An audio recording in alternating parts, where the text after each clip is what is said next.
throughout the art of the late 19th century. Any questions or comments? Oh, Yeah. what does that fender sticker? Oh, like the end of the century, basically.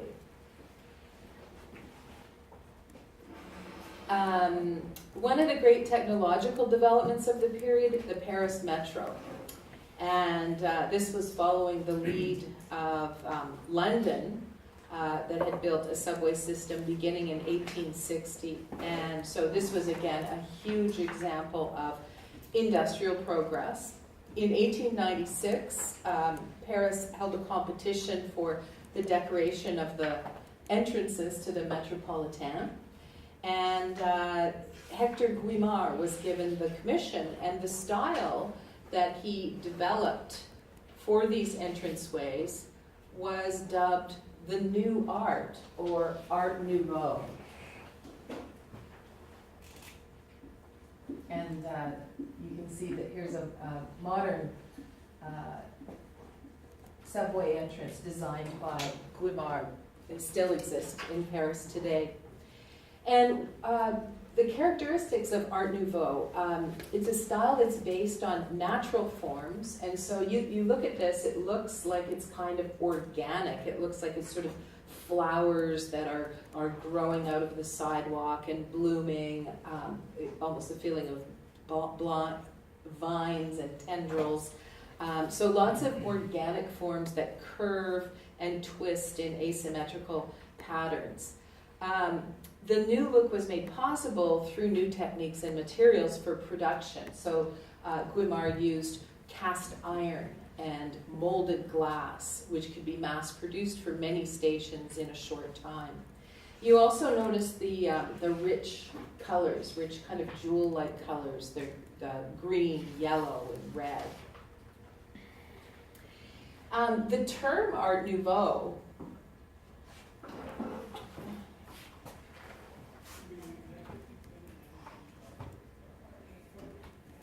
developed as a label for a special style in a store in Paris. And the store was called La Maison de l'Art Nouveau, or the House of the New Art. And it was run by a German dealer by the name of Siegfried Bing. Bing went to the United States and saw the stained glass work of Louis Comfort Tiffany, who would become a jeweler later on. He's very famous for his Tiffany lamps, which you can see are based on a kind of nature, but it's a very, very stylized nature where you have these black outlines and then solid colors. And so it's stylized and simplified, and yet has the sense of exuding a sense of the organic and the natural. And so when Siegfried Bing saw Comfort's work, he became determined to create a unifying decorative style for home interiors, and commissioned artists to design and create furniture and other objects, which presented a unified or integrated stylistic whole for interior design. And this is an example of one of these creations that was exhibited at the Maison de l'Art Nouveau. It's called the Smoking Room, designed by Belgian designers Henry van de Velde and George Lemon. And you can see the unifying theme is smoke. And everything speaks of this kind of new Art Nouveau style. You can see these curving stained glass lines that suggest billowing smoke. Even the way in which the mirrors are encased in frames that are sort of rounded, and the couch is the same way, and then the wallpaper, it's as if there are sort of billows of smoke that are moving up. And none of it is really based on any kind of historical style. It's drawing from these styles that are, it's a very eclectic mix of styles that it draws from. So one of them we'll look at of course, is the Tiffany lamp, the stained glass style of Tiffany. But also, if you remember the arts and crafts movement, the work of William Morris and his wallpaper designs was also inspirational to these Art Nouveau artists. Also, interestingly enough, the Rococo. The Rococo, without all of its sort of gold and frills and detail and so on, if it's pared down, it has that same kind of organic flow that is the spirit of the Art Nouveau that develops. And so here is a work. It's a screen by a French artist by the name of Émile Gallet. And you can see it's a kind of Rococo-inspired work. The frame is kind of curvilinear and elegant and also irregular, but it's very, very much simplified. It's pared down so that we just see these simple arabesque lines over the screen as opposed to a whole lot of decorative elements. And one of the sources for that simplicity, is the art of Japan. So on the right is a Japanese bowl, which you can see has this very simplified design of a branch with birds in nature. And again, the emphasis is on line and curve. And then here is a vase designed by Gallet, which has the same kind of simplicity of a branch which expands into a flower, a simple other flower there, and then a more simple design there.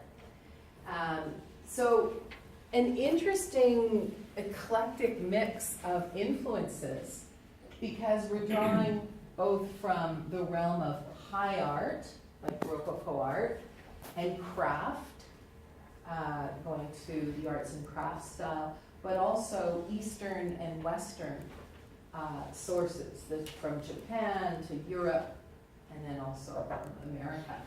And what the Art Nouveau style does is it represents a new approach to design that is multicultural, it's international, and it's, in that sense, it's kind of democratized. It dissolves the traditional divisions between the artist and the craftsman, and the West and the non-West.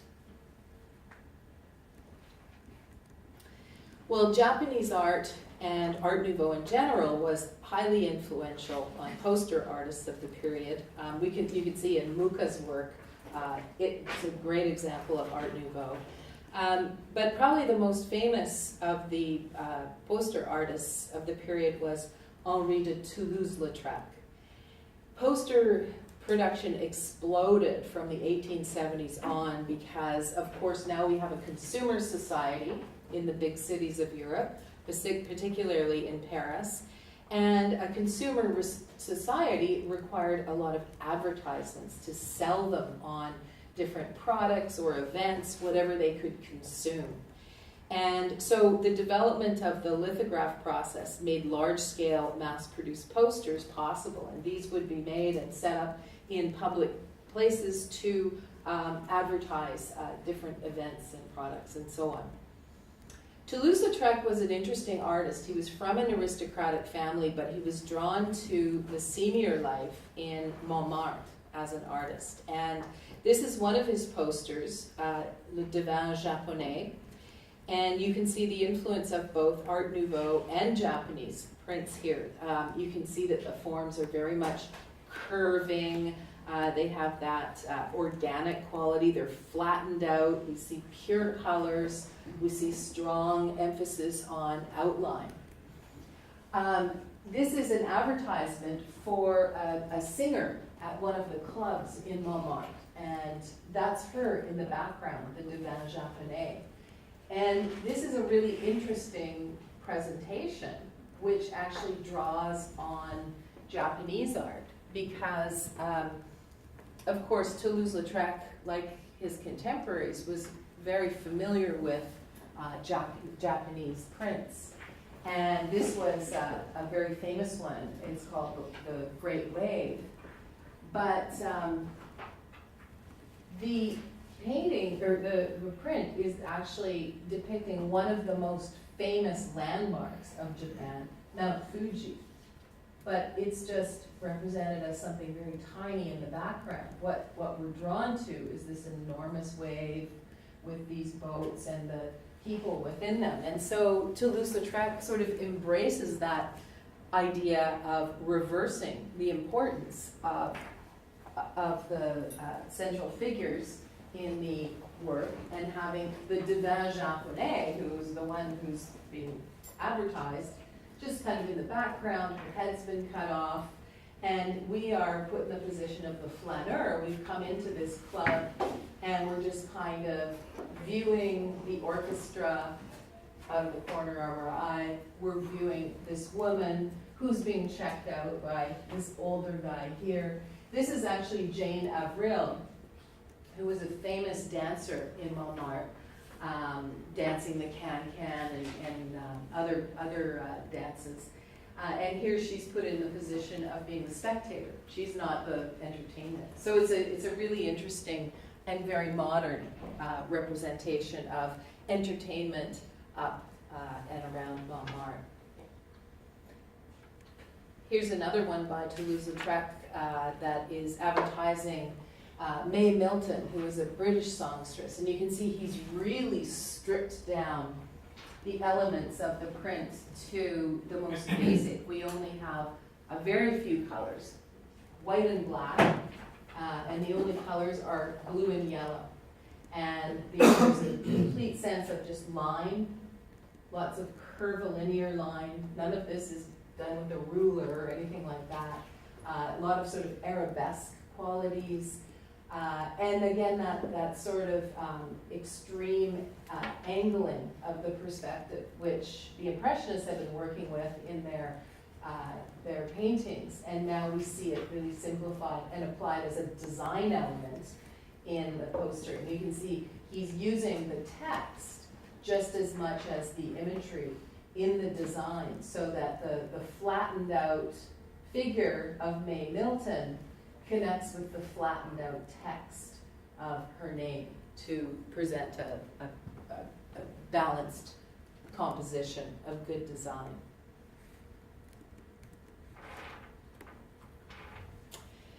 Well, Toulouse-Lautrec's paintings shared some of the same subjects as his posters, the nightlife around Montmartre, but his most poignant works are actually inside the brothels of the tiny little bohemian town.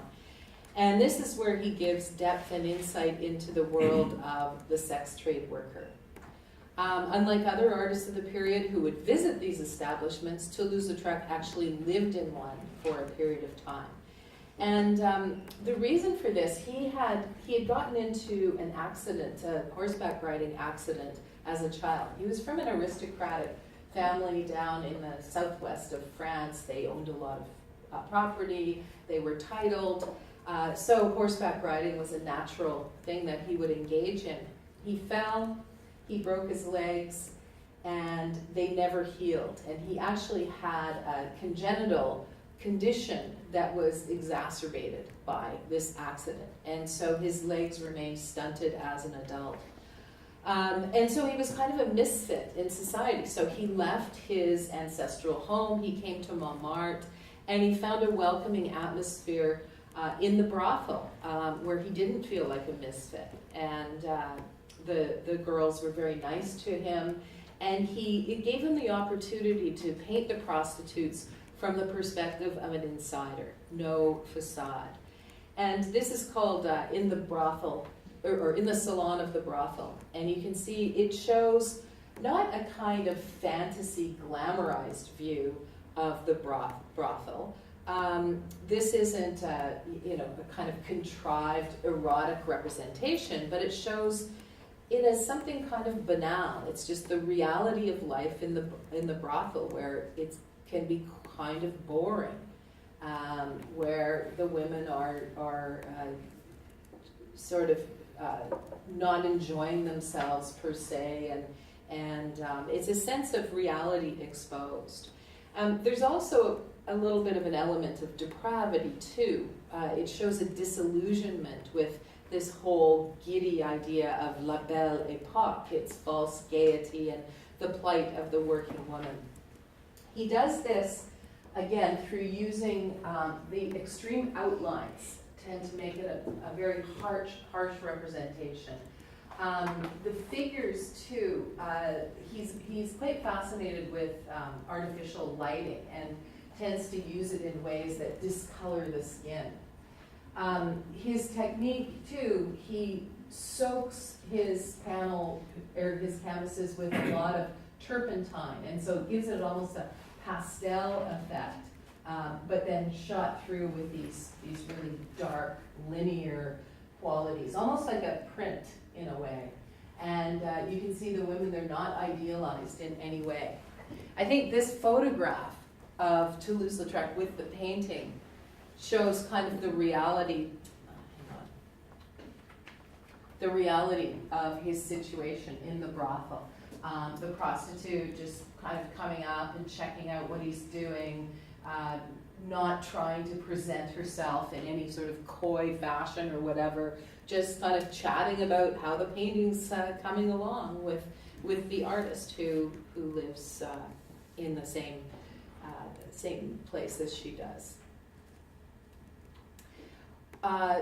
Here's another work by Toulouse-Lautrec. It's called The Medical Inspector. And I remember I mentioned when we were looking at Degas' bathers that the women in the brothels of Paris, it was mandated by law that they had to take baths. And this was reinforced by the fact that the medical inspector would come by and check them for disease and things like that. So here they are.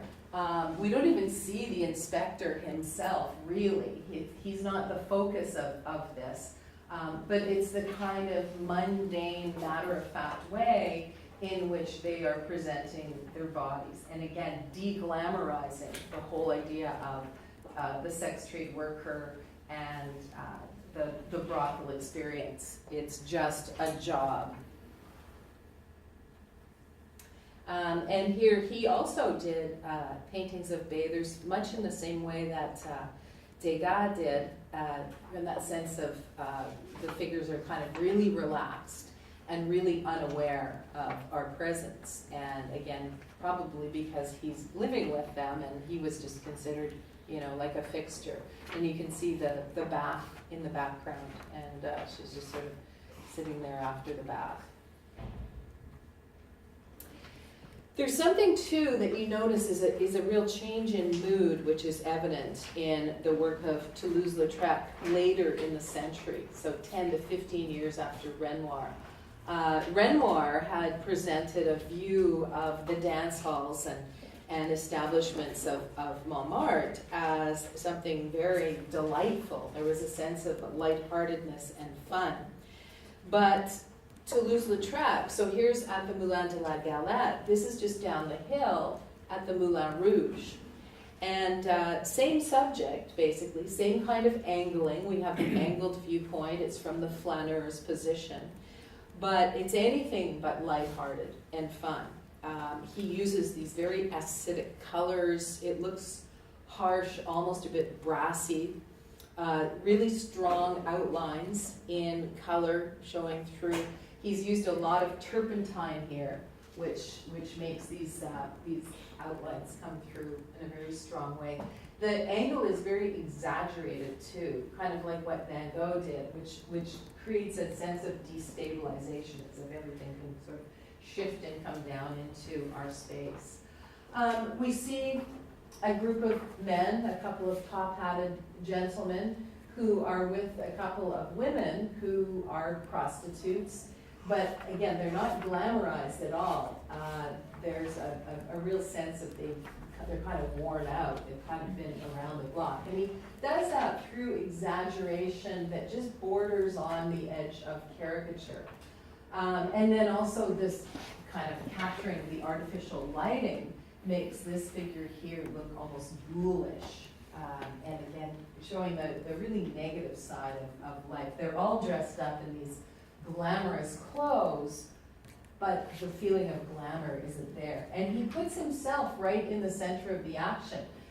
The very tall figure at the top and then the shorter one who are coming in, these guys right here, this is Toulouse-Lautrec and this is his friend. And so he's part of this whole life as he presents it. He was often made fun of. He couldn't get a girlfriend without payment. And he ended up becoming a raging alcoholic. And there are many stories of him and even pictures of him seated in these different establishments like the Moulin Rouge and the Moulin de la Galette, sketching and drinking. He had a cane that he carried which was hollowed out, and he would fill it with pure booze, and he'd be drinking it. And sadly, he died in 1901 of alcohol abuse at the age of 36. But again, a kind of indication of this fin de siècle angst that was going on.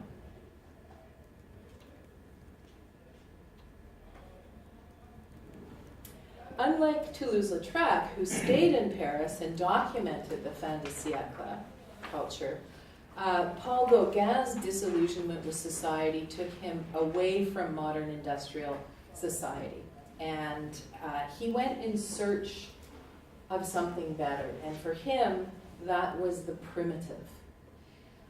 Gauguin believed that the obsessions of modern life, all of these material values, which had been brought on by industrialization and urbanization, he felt these had caused people to neglect their inner life, the realm of emotions and the realm of feeling. And so his art is an attempt to explore or elicit a return to that inner life. And he was a stockbroker, a not very successful stockbroker. And he married a Danish woman. They had 5 kids. They ended up living with her parents because he decided to become an artist. And he was really a kind of fringe character. He certainly wasn't following the conservative academic trends. And so he sort of was at a loss. And he decided that he was going to go in search of these lost values. And he felt he would find these lost values that had been eclipsed by modern society in places that he conceived of as primitive, as pre-industrialized, as untainted by the progress of industrialization. So his first trip took him to Brittany. And we saw the Brittany Pardon, done by Damien Bouveret, that kind of captured the traditional isolated quality of the people of Brittany. And that was what Gauguin was expecting to find there. And he felt that the rural society of peasant people in Brittany was a more primitive culture, and he hoped to find the values that modern industrial society had lost. The irony of this is that the train, of course, we've seen, had really been developing. There were networks of railroads all through France, and at the end of the 19th century, Brittany was a destination. It was where a lot of Parisians would go. They could take the train there, and they'd go on vacation. And so there were travel brochures, come to Brittany, and that sort of thing. So it really wasn't this lost civilization that was completely out of touch with the rest of the world. But it was what Gauguin hoped that he would find there. So this is one of his paintings from his time in Brittany. It's called The Vision After the Sermon.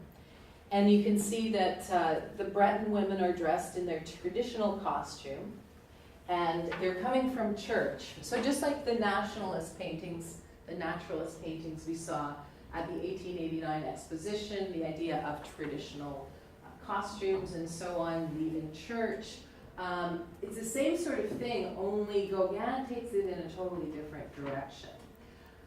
First of all, you can see the style that he's using is almost like an Art Nouveau style, where we've got these flattened out, kind of arabesque organic forms that are outlined and using the kind of decorative patternings of Art Nouveau.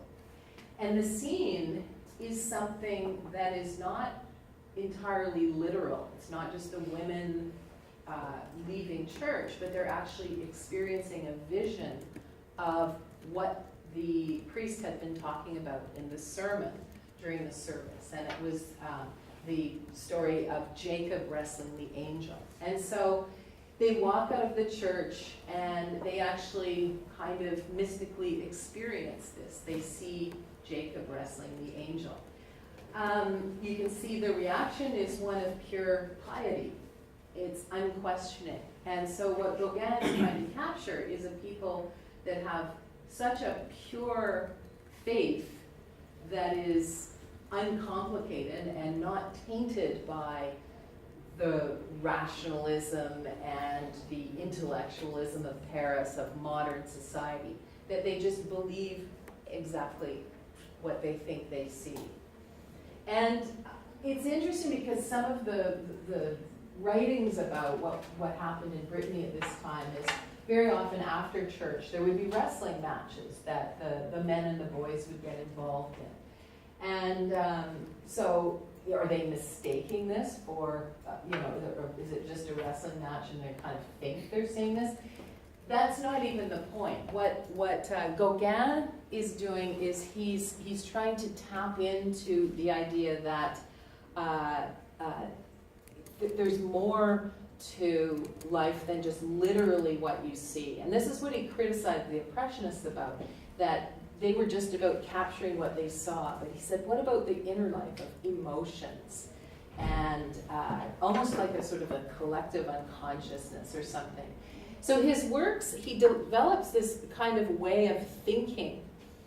And it's an approach to art that is called synthetism. And it will be very important to many artists later, both in the 19th and 20th century, who are interested in the mind. And so surrealism and the idea of symbolism and kind of visionary ideas. So for him, synthetism, and its approach to art using synthetism is kind of threefold.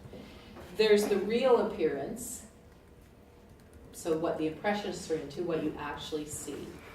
There is the decorative form, and that's where we see the Art Nouveau styling and so on. But for him, there's also the poetry within, and he feels that colors and shapes and forms can be suggestive of other things, of a more visionary life. So he chastises the Impressionists for using colors that are so close to reality. He said, why not use red? Obviously, the grass that everybody's wrestling on and walking on is not red, but he chooses red for its emotive quality, for what it sort of peaks in the viewer and in himself in a kind of spiritual sense. Where would Van Gogh fit within all of this? Very similar. Van Gogh is more about his emotions being expressed through color. So anger and fear and that kind of thing. Gauguin is kind of moving in another direction where it's almost not so much emotions, it's more complicated than that. It's almost like a kind of a spiritual, it's a visionary, it's that aspect of life that isn't just kind of specifically defined in everyday life. And this is where Gauguin is one of the first artists where there's that chasm that develops between the viewer and the artist, the idea of artistic intention. Like, have you ever looked at a work of art and gone, I don't get it? And that's where it takes the viewer to kind of work at it or to find out what the artist is trying to do with it, to begin to understand where the artist is going. So it's almost a kind of beginning of art theory and that kind of thing. But for Gauguin, it's a very personal, almost a kind of spiritual experience that he's trying to create. And to also acknowledge, like Van Gogh did, the kinds of sensations that can be provoked by color, that are not just painting something the way it looks, but creating kind of sensations.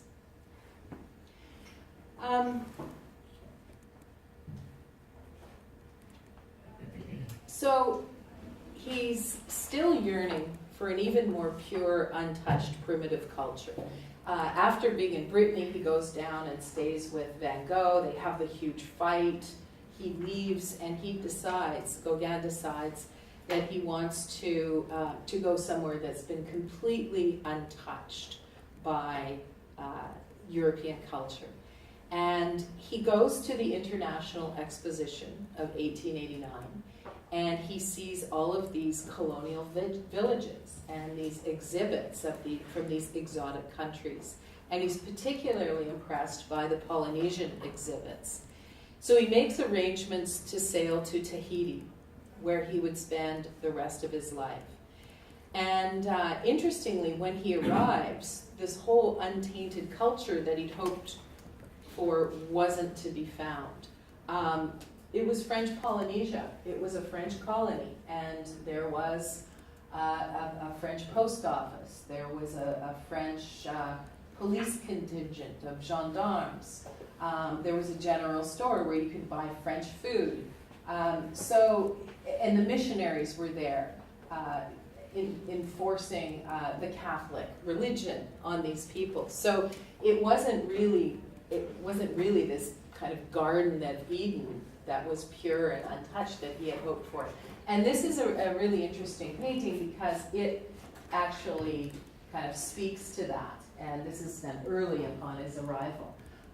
We have the young woman here who is wearing more of the kind of the traditional dress, the tapa cloth and so on, the designs of the Polynesians. And then we have the young woman here who's wearing the dress that the missionaries are forcing them to wear, which is completely ridiculous in that climate, but it's all about the idea of morality and covering up the body as something sinful and so on. And she's in the process of, she's weaving a hat or a basket, which will either be a souvenir for a European traveler or be sent back to Europe to be sold. So it already shows that European influence that is happening.